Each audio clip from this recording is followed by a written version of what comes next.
বেসুরো গলা থেকে সুরেলা গলায় কিভাবে নিজেকে চেঞ্জ করব সেটা তো অবশ্যই বলবো, কিন্তু তার আগে জানতে হবে এই বেসুরো হওয়ার কারণটা কি হলো। কারণ কারণগুলো যতক্ষণ আমি না জানবো ততক্ষণ কি করে নিজেকে ঠিক করব। তো এটা একান্তই আমার এই এত স্টুডেন্টকে শেখানোর একটা অভিজ্ঞতা থেকে বলি, যারা বেসুরো হয় তাদের কিছু পয়েন্ট থাকে, আমি সেই পয়েন্টগুলো এক এক করে বলছি, তারপর সেই পয়েন্ট থেকেই আসবে কি করে তুমি গলাটাকে সুরেলা করতে পারবে। প্রথম পয়েন্ট হচ্ছে সুরের সাথে গলা ভালোভাবে মিলছে কি মিলছে না সেই বোধটা কম থাকা।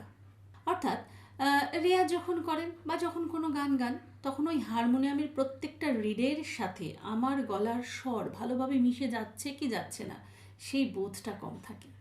সেই বোধটা স্বাভাবিকভাবে অনেকের কিন্তু থাকে, এবং থাকার ফলে তাদের গলাটা অটোমেটিক মিনিমাম যে সুরের জ্ঞান সেটা থাকে এবং সুরেলা হয়ে যায় গলাটা। কিন্তু আপনার যেহেতু এই বোধটা থাকে না, এবং বলা যায় আপনি একটু উদাসীনও এই ব্যাপারে, যে সুরে মিলছে কি মিলছে না অতটা মনোযোগী নন, ঠিক এই কারণও হয় কিন্তু গলা বেসুরো হওয়ার।